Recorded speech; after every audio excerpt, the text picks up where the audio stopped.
Hello everyone, I Jhalak Patel, Assistant Professor at LJ Institute of Engineering and Technology in the Department of Electronics and Communication. Welcomes you to the session of wireless communication. Today I am going to discuss about Unit 4, that is Multiple Access Techniques, with topic TDMA and CDMA. So first of all, let me discuss about the types of FDMA that is left in the last lecture. We have discussed about the FDMA, its non-linear effect and various features of FDMA, but there are also two types of FDMA that are, first one is FAMA FDMA, means fixed assigned multiple access frequency division multiple access technique. Here FA means fixed assigned. So as we discussed in the chapter number 2, cellular cell concept, about the channel assignment techniques that are fixed channel assignment and dynamic channel assignment. Based on that concept, here FDMA is divided into the first category, that is FAMA FDMA, means fixed assigned multiple access frequency division multiple access. So here in this type, fixed assigned multiple access technique means the predetermined set of channels are assigned to FDMA. Means if the user is idle, then also the channels are not provided or the band is not provided to the other users. Because of that, it is connected with the logical link between the stations that are pre-assigned. Here the logical links cannot be break if even this channel is idle or not in a use. So it is a type of pre-assignment technique. Because of it, we can say that because of pre-assignment technique, we can say that it is not flexible. Means if the user need the channel, then he or she cannot borrow that channel from the other user. So it is not completely flexible type of channel.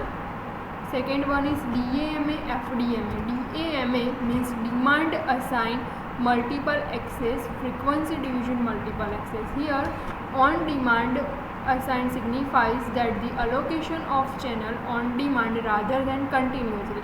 Here in the previous case, the continuously one channel is assigned to the particular user. If even it is not in use, then also it is not provided to other user, and because of that the resource wastage is much more in case of FAMA FDMA than the DAMA FDMA. Here in this second category, on demand of user, the channel is assigned to the particular user. So the channel wastage is comparatively less in case of DAMA FDMA. On demand allocation of channel greatly increases the number of users, because the more number of if the more number of channels are free, then it is easily available to other users. So we can say that more number of user can access that particular channel. So more number of users are associated with that complete technique as compared to FAMA FDMA. So we can say that the number of users are increases in case of DAMA FDMA. Because of the increases number of users, we can say that the capacity of cellular cell concept is increased in case of DAMA as compared to FAMA FDMA. So this can also be asked as a comparison in a 3 marks, the difference between FAMA and DAMA. Now let's move towards the next technique, that is TDMA. This multiple access technique full form is time division multiple access. Here in the figure you can see that the coordinates are on the frequency, time and power, and you can see that this division is on the time axis. Means the complete time is divided into the number of time slots. Here the 2 time slots are shown, but as per the user requirement we can increase the number of time slots. So here the complete band is fixed, but it is divided over the different time slot. We can say that from time slot 1 to time slot n can be there. Because of time slots, here high adaptive equalization is used, because as we start the access from the start bit to stop bit, it is necessary to apply the adaptive equalizer, so that at the end point, if any error is occurred in time slots, then it can be removed using the adaptive equalizer. Here data transmission is in a burst form instead of one by one transmission that occurs in a FDMA technique. In the last FDMA technique we discussed that the transmission is based on the frequency band, that in a particular band of frequency one user can access at a particular one band frequency, then the other user uses the second band of frequency. But here instead of individual user uses individual time band, here in case of TDMA it is modified that the data transmission is in form of burst, means as a group the transmission can be taken place. So because of that the data rate can be increased and minimum guard time is required, because the data is transmitted in form of burst. So no need to separate the individual time slot if it is in a burst form. While in case of FDMA we have seen that in between the two different frequency band there is some guard band is present, maybe in a megahertz range or maybe in a kilohertz range, but it is required to reduce the intermodulation, or we can say that to reduce the number of errors. This is necessary in case of FDMA, while in case of TDMA we can say that data transmission is in a form of burst, so minimum guard time is required in this case. Because of the minimum amount of guard time, high synchronization is needed in case of TDMA, because when the user starts to inform the other user, and then how the transmission will take place. For this it is necessary to synchronize the complete data in case of TDMA. Because of that, low battery consumption, because data transmission is in a burst form, so no need to transmit the individual band. So here the low battery consumption in case of TDMA, while in case of FDMA the battery consumption is much more. Also the handoff is simple because data transmission is in a burst form, so when user moves from one base station to another base station, it is not necessary to completely change the over network capability or anything etc. parameter that we consider in the cellular concept. That's why in case of TDMA handoff is much simple than the FDMA. Time slots are in a frame. In a unit number 5 we will discuss about the GSM. In case of GSM we discussed that its complete frame has total 8 number of time slots, and even in unit number 1 we have discussed that GSM is based on the TDMA technique, means it uses the time slots. So this concept is used in a GSM, and we will see in detail in unit number 5 about it. Next is TDMA frame structure. So TDMA has a one frame structure, has like a preamble, then information bits, and then the trail bits. Here preamble is like a start bit of that channel, information bit. Now information is passing in terms of the time slots, and that's why here slot 1 to slot n is divided in case of information, and trail bits are like the stop bits. So this is one frame of TDMA in which it is divided mainly into the preamble, information and trail bit, or we can say that it is a start bit, information bits and stop bit. So this is slot 1 to slot n for this information bit, because in TDMA transmission is in a form of time slots. Here if we take any slot, then how it look like. You can also take the slot 1 or slot 2. Here the figure we have seen that slot 3 is shown, in which slot 3 again guard bits are there, synchronous bits are there. Here why the synchronous bits are there? Because we have seen in the last slide that for TDMA synchronization is much necessary. That's why here synchronous bits are there, control bits, information and CRC.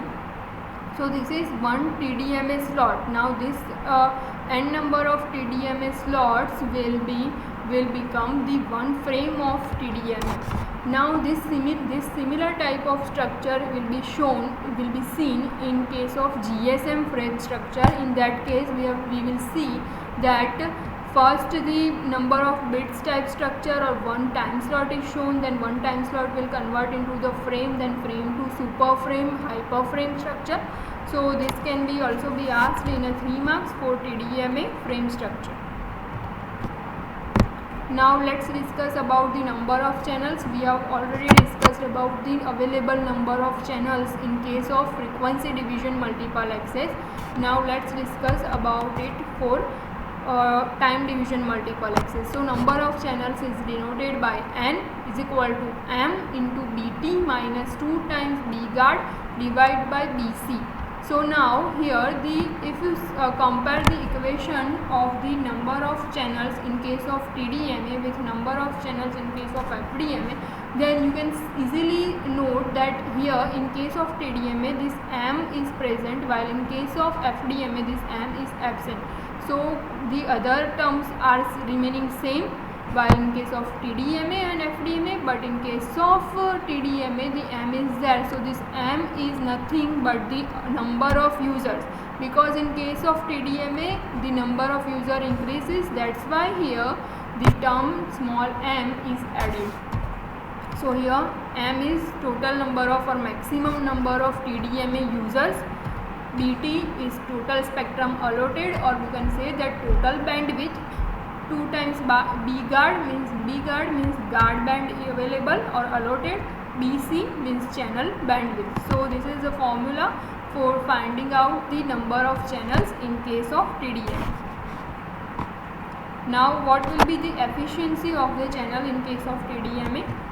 So efficiency of TDMA is actually the percentage of bits per frame, means how many number of bits are passing through one frame, that is called the efficiency of TDMA. But before discussing about the formula of efficiency for TDMA, let me first discuss the bit overhead formula. So bit overhead is equal to NRBR plus NTBT BP plus NTBG plus NRBG. Now let's see what is this NR, BR, NT and BP in this equation. So NR is number of bits per reference burst per frame, NT is number of traffic burst per frame, BR number of overhead bits per reference bits, BP means number of overhead bits per preamble, BG means number of equivalent bits in guard band. So these are the different terms that are used in the bit overhead formula. So based on this, if you want to find out the total number of bits per frame, then it can be given by BT is equal to TF into R.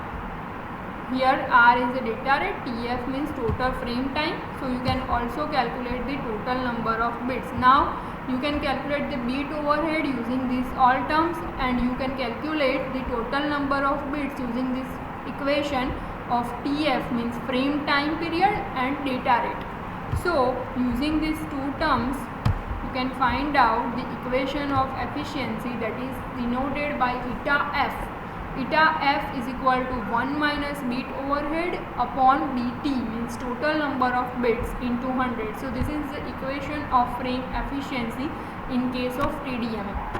Means it depends on the bit overhead and BT. BT means total number of bits per frame. So it depends on the time of frame and the data rate. So this is the equation of frame efficiency in case of TDMA.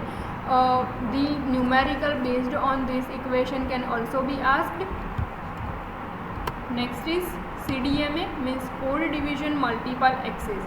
So in case of code division multiple access, many users share the same set of carrier frequency. That we already discussed about the FDMA and TDMA in the last lectures, or we can say that in case of FDMA the frequency band is divided. In case of TDMA the information is divided in terms of time slots, while in case of CDMA, here the one carrier frequency is fixed, but over here the narrow bandwidth signal, this narrow bandwidth message signal is multiplexed with the large bandwidth signal, and overall the signal will have the very much large bandwidth as compared to the FDMA or TDMA.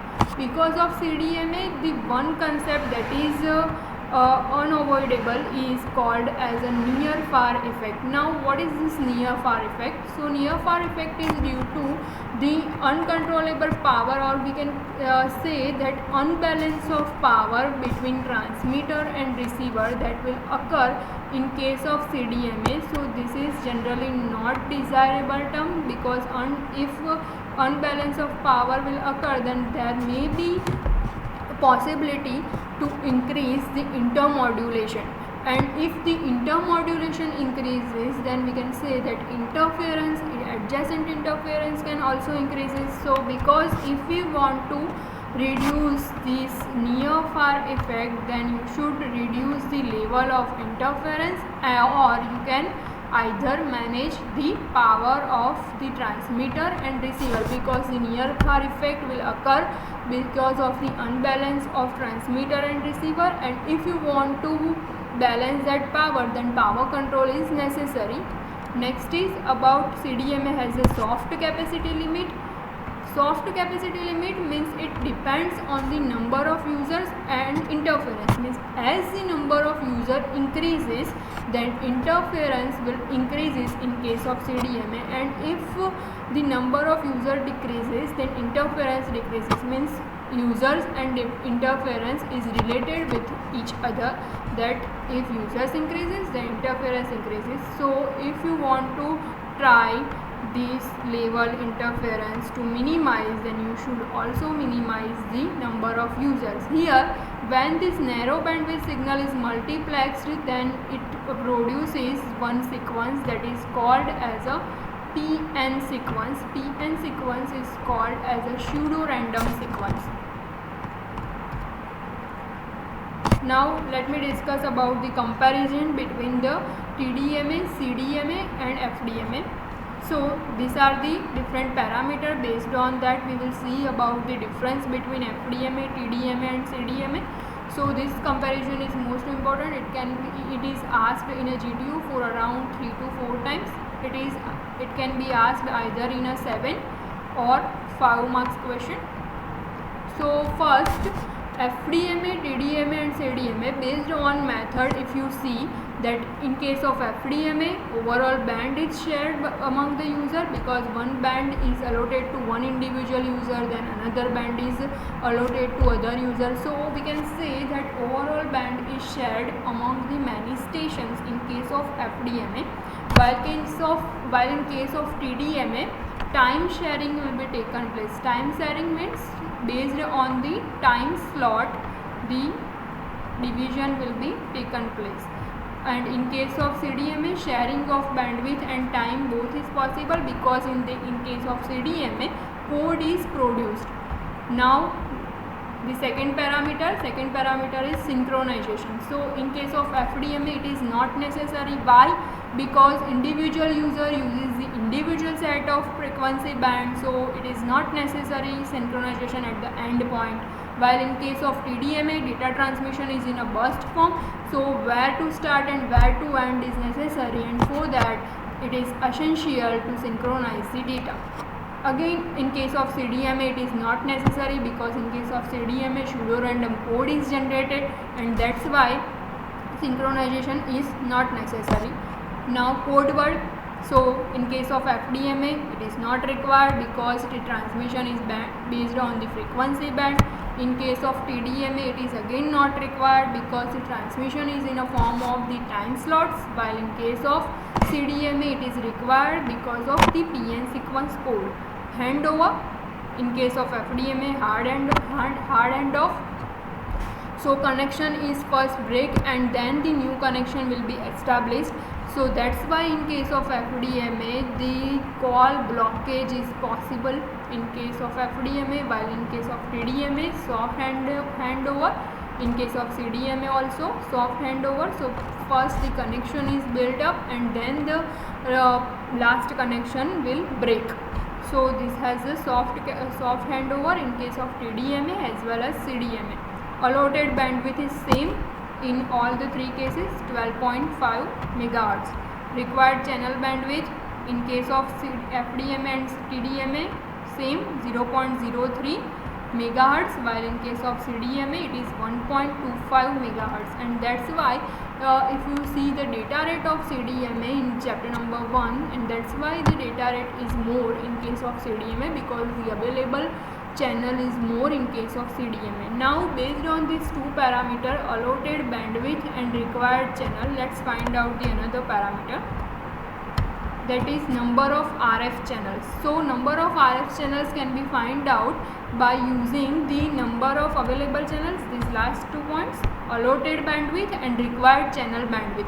So if you divide allotted bandwidth by required channel bandwidth, then you can find out the number of channels. So in case of FDMA it is like 12.5 divided by 0.03. In case of TDMA also the same, but in case of CDMA available number of channel is 12.5 upon 1.25.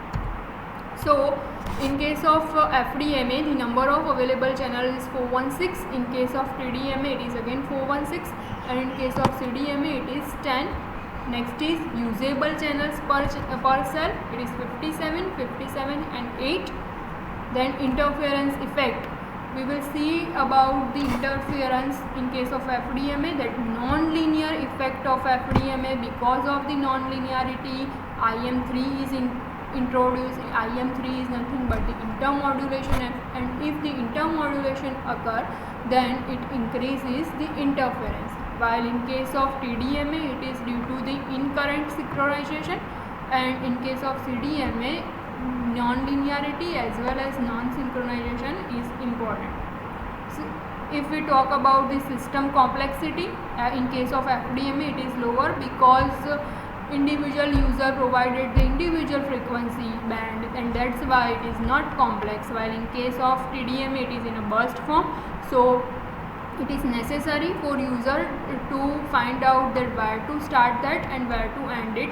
Means in a burst form, due to burst forms it is necessary that the system becomes the complex. While in case of CDMA also, narrow bandwidth signal is multiplexed with a large bandwidth signal and create the pseudo random code, and that's why the complexity is higher in case of CDMA. Next, system flexibility. It is simple and robust, means it is not flexible, because if the user is idle also, then also that particular channel is not assigned. That's why flexibility is very less. In case of TDMA it is highly flexible, CDMA is also highly flexible.